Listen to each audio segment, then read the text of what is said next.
बलूचिस्तान में हमलों, मुकाबलों, मावराए अदालत कत्ल समेत छापों के दिल दहला देने वाले वाकयात रूनुमा हुए हैं। दूसरी तरफ बलोच आज़ादी पसंद रहनुमा और बलूचिस्तान लिबरेशन फ्रंट के सरबराह डॉक्टर अल्लाह नजर बलोच ने बलोच कौम से जदोजहद आज़ादी में शामिल होने की अपील करते हुए कहा है कि दुश्मन आखिरी सांसें ले रहा है। उन्होंने मजीद क्या कहा है उस पर भी मैं आपको बताऊंगा। और फिर बलूचिस्तान में 2 ऐसे लापता बलोच भी हैं जिन्होंने अभी तक जन्म ही नहीं लिया। शायद ये बलूचिस्तान की तारीख का पहला वाकया हो सकता है। और फिर एक अंदोहनाक सानेहा बलोच लड़की आसिया खोसो के साथ होने वाले गैंग रेप में कई नए मोड़ आ गए हैं। मेडिकल रिपोर्ट ने साबित कर दिया है कि आसिया खोसो इज्तिमाई ज्यादती का शिकार हुई है। इस हवाले से सनसनीखेज तफसीलात भी आज के व्लॉग का हिस्सा होंगे। लेकिन अहम तरीन मामला है बलूचिस्तान की सूबाई काबीना के इजलास में पेश आया है, जहां पर लापता अफराद के हवाले से मज़हका खेज फ्रेमवर्क की तैयारी की मंजूरी दी गई है। इंसदाद दहशतगर्दी एक्ट में आइन से मुतसादिम तरामीम के बाद क्या किसी जामे फ्रेमवर्क की जरूरत है या सुप्रीम कोर्ट के गैर जानिबदार जज की सरबराही में एक आला अदालती कमीशन की जरूरत है?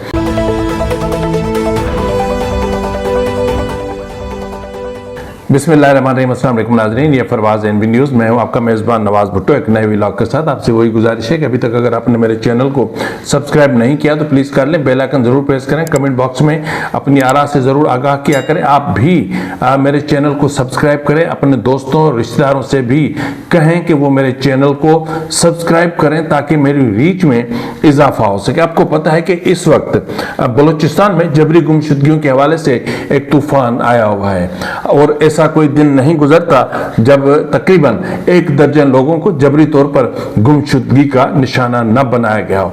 लेकिन इससे पहले एक छोटी सी खबर आपको देता चलूं कि हुकूमत ने दहशतगर्दी के अंदेशे और एक थ्रेट अलर्ट मौसूल होने के बाद कोयटा शहर में एक मरतबा फिर इंटरनेट सर्विस बंद कर दी है। तो जिस तरह मैं कह रहा था कि इस वक्त बलूचिस्तान में जबरी गुमशुदगियों का एक तूफान आया हुआ है, लेकिन बलूचिस्तान हुकूमत, आपको पता है कि इस वक्त जो चुनतखब वज़ीर आला बलूचिस्तान सरफराज बुगटी साहब जो बराजमान है, वो बलोच बेटियों की इज्जतों के ऊपर वजारत आला की कुर्सी रख के बैठे हुए हैं।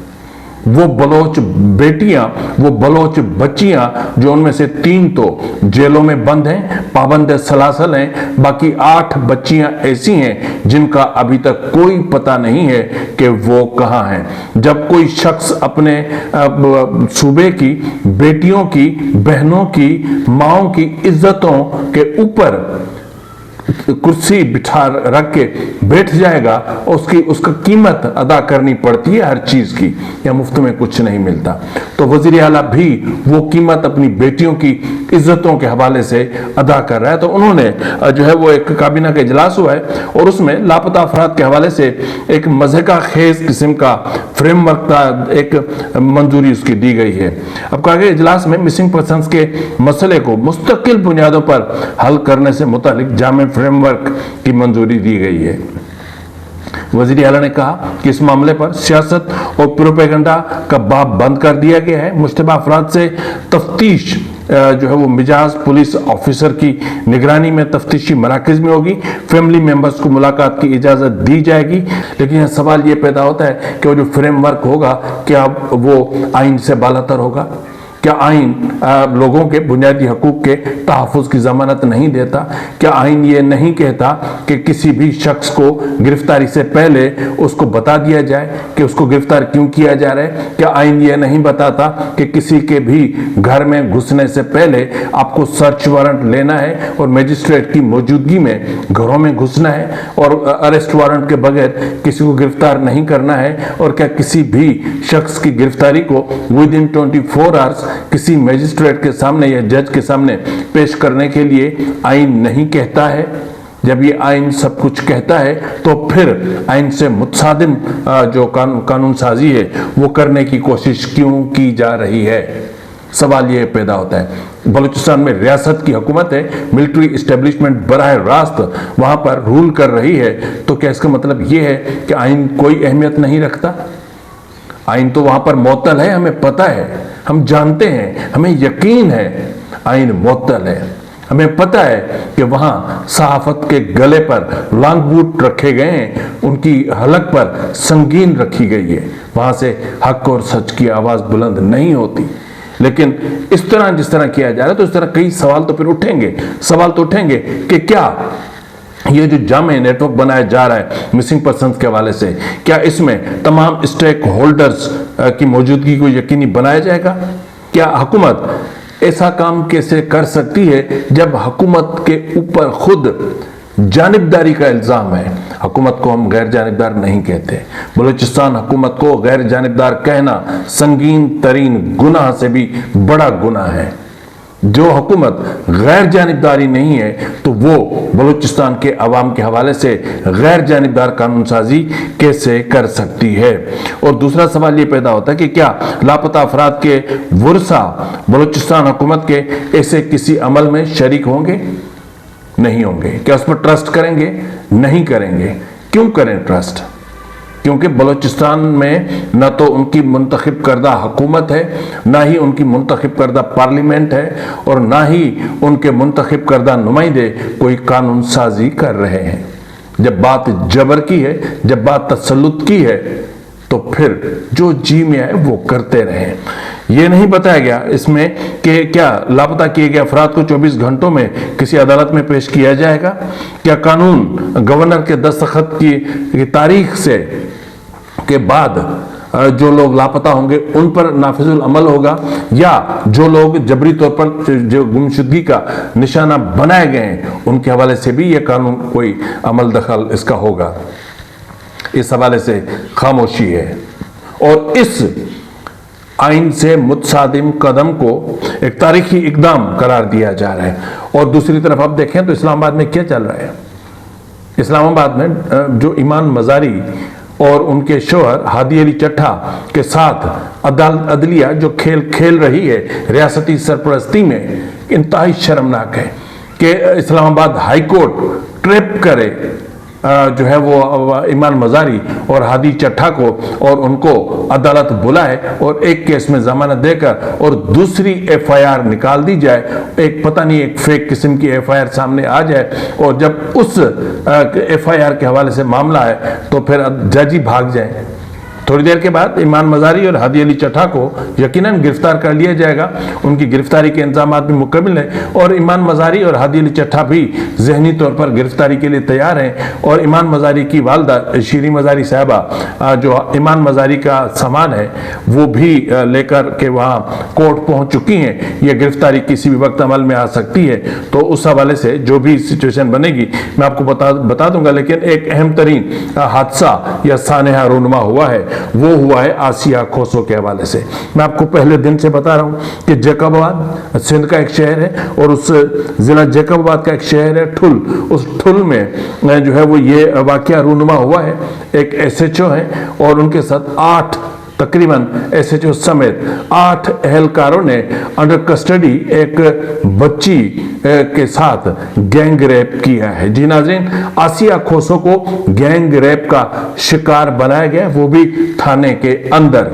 इस चीज की बाकायदा तस्दीक भी हो चुकी है। एसएसपी जैकबाबाद मोहम्मद करीम मलिक ने इसकी तस्दीक की है और कहा है कि एसएचओ समेत तमाम जो मुल्जमान हैं उन सबको गिरफ्तार कर लिया गया है। उनके खिलाफ एफआईआर भी दाखिल हो चुकी है, और अब कानून अपना रास्ता जो है वो अख्तियार करेगा।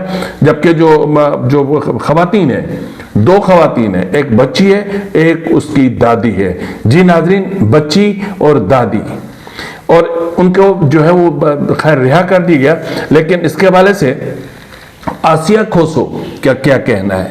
उनका कहना है कि थाने के अंदर एक कमरे में मुझे और मेरी दादी को बंद किया गया था गिरफ्तारी के बाद, और रात को वो अपने चेहरे छुपाकर, यानी चेहरों पर अपने मास्क या कोई भी चीज़ देकर छुपाकर कमरे में अंदर आते थे, और फिर जबरन मेरी दादी को वहाँ से निकाल दिया जाता था, और फिर बारी बारी मेरे साथ मुझे जिनसी ज्यादती का निशाना बनाते थे, जिसमें एसएचओ समेत 8 अफराद शामिल हैं। इस केस में एक नया मोड़ उस वक्त आया जब आसिया खोसो का मेडिकल चेकअप करवाया गया और मेडिकल चेकअप में इज्तिमाई ज्यादती या फिर गैंग रेप का इल्जाम साबित हुआ। जी नाज़रीन, उसके शवाहिद मिले, लेकिन एक बलोच बच्ची के साथ जो कुछ हुआ बहुत अफसोसनाक है, क्योंकि एक तो पहले ही बलोच अताब का शिकार है। पाकिस्तान में बलोच होना वैसे ही संगीन तरीन गुनाह है, लेकिन इस वक्त एक और बच्ची को जिस तरह ज्यादती का निशाना बनाया गया, ये अपने आप में एक अफसोसनाक है। एक और अफसोसनाक सिचुएशन जिसका मैं बार बार आपके सामने जिक्र करता हूं, वो ये है कि इस वक्त बलूचिस्तान में 2 ऐसे लापता बलोच भी हैं जिन्होंने अभी तक जन्म नहीं लिया। अब ये भी हम नहीं जानते कि जो लापता, जो हिरासत में लिए गए, जिन्होंने अभी तक जन्म नहीं लिया, वो लड़के हैं या लड़कियां हैं, यानी मेल हैं या फीमेल हैं। अच्छा, इसमें हैरानकुन बात यह है कि 18 दिसंबर 2025 को हब से अपने भाई के साथ जो हिरासत में ली जाने वाली रहमा बलोच के शोहर ने बड़ा इंकशाफ कर दिया है और उसने कहा है कि रहमा बलोच का शोहर है, उनका नाम है मंजूर अहमद। उनका कहना है कि रहमा एक हामिला औरत है जिसको 9 दिसंबर 2025 की रात को दालबंदीन से जबरी तौर पर लापता किया गया था और उनके साथ उनका जो भाई भी था और अभी तक वो लापता है। उन्होंने कहा कि उन रहमा को लापता करने से पहले मुझ पर दबाव डाला जा रहा था कि मैं जो सिक्योरिटी एजेंसीज हैं, या यूं समझ लें कि जो वहां पर जो मिलिट्री कैंप ऑफिस है, उनके लिए मैं मुखबरी का काम करूं, लेकिन मैंने ऐसा करने से जब इनकार कर दिया तो उन्होंने मेरी बीवी को उठा लिया और साथ में उनके भाई को भी। फिर हब से 20 दिसंबर को हैरुनिसा के साथ हानी बलोच, उसको भी हानी बलोच की हिरासत में लिए जाने को तकरीबन इस वक्त तक 1 महीना हो चुका है। जब उनको हिरासत में लिया गया था तब वो 8 माह की हामला थी, अब यकीनन 9वां महीना चल रहा होगा, यानी डिलीवरी के दिन चल रहे होंगे। और ये 2 बच्चे, रहमा जो हामला है उनका बच्चा और फिर हानी बलोच उनका बच्चा, दोनों बच्चे जन्म लेने से पहले ही हिरासत में ले लिए गए हैं, यानी उनको जबरी गुमशुदगी का निशाना बना लिए गए। मेरे ख्याल में शायद बलूचिस्तान की तारीख का ये पहला अंदोहनाक सानिया होगा कि 2 बलोच जिन्होंने अभी जन्म ही नहीं लिया था, उनको जबरी तौर पर लापता कर दिया गया। और फिर इसी तरह जिस तरह मैंने आपसे कहा था कि बलूचिस्तान में एक तबाही मची हुई है, बलूचिस्तान में एक तबाहकुन सूरत हाल से इस वक्त बलूचिस्तान गुजर रहा है।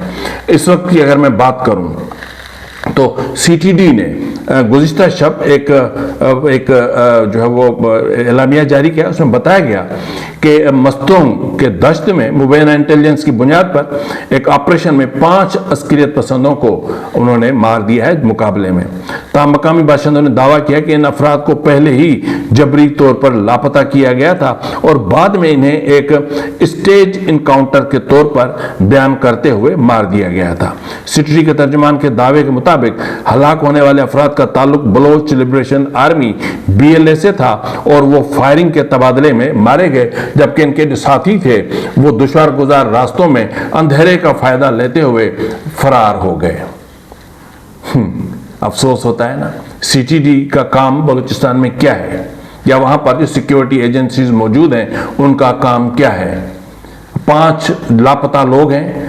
इस वक्त तक तो अभी तक तस्दीक का प्रोसीजर जारी है, लेकिन इस हवाले से voice for Baloch missing persons और वॉइस फॉर जस्टिस, उन्होंने जो है चीज़ें इस पर जो सामने रखा है, अपने तहफ़्फ़ुज़ात सामने रखे हैं। उनमें कहा गया है कि इस तरह के ऐलान के बाद इन बच्चों की डेड बॉडीज जो है उनको छुपा दिया गया है। इनकी जो डेड बॉडीज हैं वो बुरसा को नहीं दी जा रही, जिससे ये शक पैदा हो रहा है कि ये जो 5 लोगों को CTD ने मारा है, ये पांचों के पांचों जबरी गुमशुदगी का शिकार बनाए गए थे। इसके अलावा BLF ने फिर एक और दावा किया है। उन्होंने जो है वो दावा किया है और उस हवाले से स्टेटमेंट जारी किया है। गोहराम बलोच हैं तर्जुमान BLF के। उन्होंने कहा है कि 8 उन्होंने कार्रवाइयां की हैं और उन 8 कार्रवाई में कमोबेश 8 अहलकारों की हलाकत की तस्दीक की है, जबकि फौजी राशन की जब्तगी और नाकाबंदियों की जिम्मेदारियां भी कबूल कर ली हैं, और जो पिछले 24 से 36 घंटों में बलूचिस्तान में होता रहा। फिर एक और सानिया होता है नसीराबाद डेरा मुराद जमाली के करीब मीर हसन के इलाके में गुज़िश्ता रात, जहां नामालूम अफराद की जानिब से एक टावर प्लांट से मुंसलिक ट्रांसमिशन लाइन को दो पाइपलाइन है उनको धमाके से तबाह कर दिया गया। इसके अलावा नसीराबाद में ही इसकी तस्दीक भी हो चुकी है कि गुज़िश्ता रात नसीराबाद में एक हमला हुआ जिसमें wing commander 114 colonel Rizwan Ali Tayyab के काफिले को निशाना बनाया गया। कर्नल रिजवान अली तैयब और काफिले के तमाम अरकान इसमें महफूज रहे, कोई जानी नुकसान नहीं पहुंचा, तमाम गाड़ियों को बहुत ज्यादा नुकसान पहुंचा है। फिर एक और इंसिडेंट होता है होताबाद में, जहां मुसल्लह अफराद ने नाकाबंदी के दौरान सिक्योरिटी फोर्सेज के लिए राशन और दीगर सामान ले जाने वाली गाड़ी को तहवील में लिया, ड्राइवर समेत, और फिर ड्राइवर को बलोच होने की बिना पर छोड़ दिया गया और गाड़ी को वो लेकर चले गए। इसके अलावा फिर गदान के इलाके में सिक्योरिटी फोर्सेज ने कार्रवाई के दौरान अली फकीर संगोर के घर पर छापा मारा, जहां अहलकारों ने मुबैना तौर पर घर के मुख्तलिफ कमरों के दरवाजे तोड़ दिए, अलमारियां तोड़कर उनमें रखा सामान बिखेर दिया और खवातीन के मोबाइल फोन चेक किए। मकामी जराये के मुताबिक छापा तकरीबन रात के 2 बजे मारा गया। अली फकीर संगोर के जो अहले खाना है उनका कहने मुताबिक फोर्सेज ने उनकी जो एक 125 थी मोटरसाइकिल वो भी साथ ले गए। अब ये जो अली फकीर संगोर जो है, इससे पहले पिछले ही साल एक इनके साथ एक बहुत बड़ा खतरनाक वाकया रूनुमा हुआ था डंग के इलाके में, जहां एक कार्रवाई के दौरान सिक्योरिटी फोर्सेज ने इनके बेटे को उनके 2 दोस्तों समेत गोली मारकर कत्ल कर दिया था। इसके अलावा तजाबान है, जहां लापता नौजवान के लवाहकीन ने करकी तजाबान के मकाम पर तुरबत कोयटा शारा ब्लॉक कर रखी है। उनका मुतालबा है कि लापता नौजवान रहमदिल वल्द मोहम्मद बख्श जो तिजाबान का रिहायशी है उनको रिहा किया जाए, बसूरत दीगर M8 सीपेक को नहीं खोला जाएगा। यह सूरत हाल बलूचिस्तान में इस वक्त इंतहाई ज्यादा खतरनाक तरीन होती जा रही है। लेकिन जिस तरह मैंने आपसे कहा कि खतरनाक तरीन मामला कोयटा का है, जहां एक थ्रेट अलर्ट मौसूल हुआ है और इत्तलात के मुताबिक, मैं कंफर्म नहीं मुबैना तौर पर जो मुझे इत्तलात मौसूल हो रही है उसके मुताबिक कमोबेश 2 खुदकश बमबार कोयटा में दाखिल हो चुके हैं, जिसकी वजह से इंटरनेट को बंद कर दिया गया है। और क्योंकि जो कोयटा का कैंटोनमेंट एरिया है उसमें वो कोई भी बड़ी कार्रवाई कर सकते हैं। मैंने आपको पिछले हफ्ते कहा था कि ये जो रवां हफ्ता है कोयटा में बलूचिस्तान में, ये बहुत बड़ा तबाहकुन साबित हो सकता है। इसमें सिक्योरिटी फोर्सेस को जो जंगजुओं की तरफ से बड़े सख्त जो है वो उनका रद्द-ए-अमल का सामना करना पड़ेगा। तो ऐसी ही सूरत हाल में जब आप जो बलूचिस्तान में ऐसा सब कुछ चल रहा है, तो ठीक उसी वक्त जो है वो बलोच आज़ादी पसंद रहनुमा और बलूचिस्तान लिबरेशन फ्रंट के सरबराह डॉक्टर अल्लाह नजर बलोच ने बलोच कौम से जदोजहद आज़ादी में शामिल होने की अपील करते हुए कहा है कि दुश्मन आखिरी सांसें ले रहा है। BLF सरबराह डॉक्टर अल्लाह नजर बलोच ने सोशल मीडिया प्लेटफॉर्म ट्रुथ पर एक पैगाम में कहा है कि हमारा दुश्मन आखिरी सांस ले रहा है, हमारी कौम एक फैसला कुन मरहले से गुजर रही है और इस वक्त इत्तेहाद, बेदारी, इज्तिमाई कोशिशें पहले से ज्यादा जरूरी हैं। बलोच कौम से मुखातिब होकर कहा कि वो मकामी मुखबिरों और दुश्मनों पर भी नजर रखें और आज़ादी पसंदों को उनकी नकल और हरकत के बारे में आगाह करते रहें, ताकि हमारी इज्तिमाई कोशिशें मजबूत और महफूज रहें। ये जो डॉक्टर अल्लाह नजर का स्टेटमेंट है, और जिस तरह गुज़िश्ता रोज BLA की तरफ से एक स्टेटमेंट या एक इतलात सामने आई थी लापता खवातीन के हवाले से, तो अब तो मामला और ज्यादा बिगड़ चुके हैं। अब मैं समझता हूं कि बलूचिस्तान में अब मामला मुज़म्मतों से कहीं आगे जा चुके हैं। अब मैं मजम्मत और तरदीद और तस्दीक, इससे बातें अब बहुत ज़्यादा आगे जा चुकी हैं। अब मजम्मतों का नहीं, अब अमली इक़दामात का वहाँ पर अब ज़रूरत है, क्योंकि जो हालात को रियासत जिस तरफ लेकर जा रही है, यानी यूं समझ लें कि इस वक्त रियासत बलूचिस्तान को लेकर खुद और बलूचिस्तान दोनों को बंद गली में लाकर खड़ा कर दिया है, और दोनों के आगे ना कोई रास्ता है, अब ना ही कोई पीछे पलट सकता है, क्योंकि ये बंद गली है। और बलूचिस्तान को रियासत ने वहां खड़ा किया है। रियासत ने खड़ा तो किया है, लेकिन खुद रियासत भी वहीं खड़ी हुई है। अब लापता अफराद के हवाले से कवानीन मौजूद हैं, लापता अफराद के हवाले से पूरा कमीशन मौजूद है। क्या ये जरूरी ना होता कि आपको अगर ये मसला मुस्तकिल बुनियादों पर खत्म करना है तो आप कहते वफाक से, आप कहते सुप्रीम कोर्ट से, लिखते सुप्रीम कोर्ट को कि जी आप एक बहुत बड़ा आला सतही एक बाख्तियार कमीशन तश्कील दें, जो आए बलूचिस्तान में बैठे यहाँ पर और जबरी गुमशुदगियों के मामलात को रिव्यू करे, उनका मुआयना करे, उनका जायजा ले। जो लोग जबरी गुमशुदगी का शिकार बने और जो वापस आ चुके हैं, उन लोगों को इंटरव्यू करे, उनको इंट्रोगेट करे, और फिर जिनके बच्चे लापता हो चुके हैं, फिर तो ये मसला भी खत्म हो जाएगा ना। जो रियासती एक घटिया प्रोपेगेंडा सामने आता है, जो उन वालिदैन, उन बहनों, बेटियों, बीवियों के जख्मों पर नमक छिड़कता है कि ये जो लापता लोग हैं ये तो पहाड़ों में चले गए हैं, ये जो लापता हुए हैं ये तो दहशतगर्द हैं, ये जो बेटियां बच्चियां लापता हुई हैं ये तो दहशतगर्द हैं। क्या 25 मई 2025 को लापता की जाने वाली महजबी बलोच के हवाले से जिस तरीके से वो बेचारी पोलियो की सर्वाइवर है, वो पोलियो में मुब्तला है, उसको हिरासत में लेकर इस वक्त तक जनवरी चल रहा है, उसका कोई पता नहीं है। और जो भी बच्चियां गिरफ्तार इस वक्त की जा रही हैं, आपको याद होगा नौकुंडी के बाद रिकॉर्डिंग के पे जो खुद का हमला किया था बीएलएफ ने, उसके बाद से लेकर बलूचिस्तान की जमीन बलोच बच्चियों के लिए तंग कर दी गई है, क्योंकि उस हमले में एक बलोच खातून को खुद का हमले के तौर पर इस्तेमाल किया गया था। तो उस वक्त ये चीज सामने आई थी। अब ये बातें घूम फिरकर मजीद ब्रिगेड की तरफ आ रही हैं, घूम फिरकर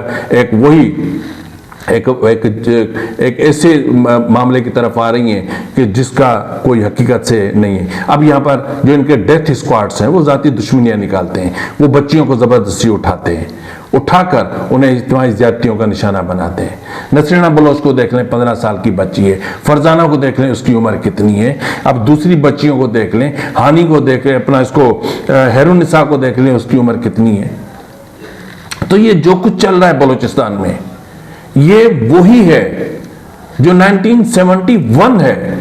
रियासत ने बलूचिस्तान को न सिर्फ बंद गली में बल्कि बंद गली के उस मकाम पर ले जाकर खड़ा कर दिया है जहां 1971 में ईस्ट पाकिस्तान को ले जाकर खड़ा किया था, और फिर ईस्ट पाकिस्तान बांग्लादेश बन गया था। फिलहाल इतना ही, मिलते हैं अगले प्रोग्राम में, तब तक इजाजत दीजिए, फिर मानेगा।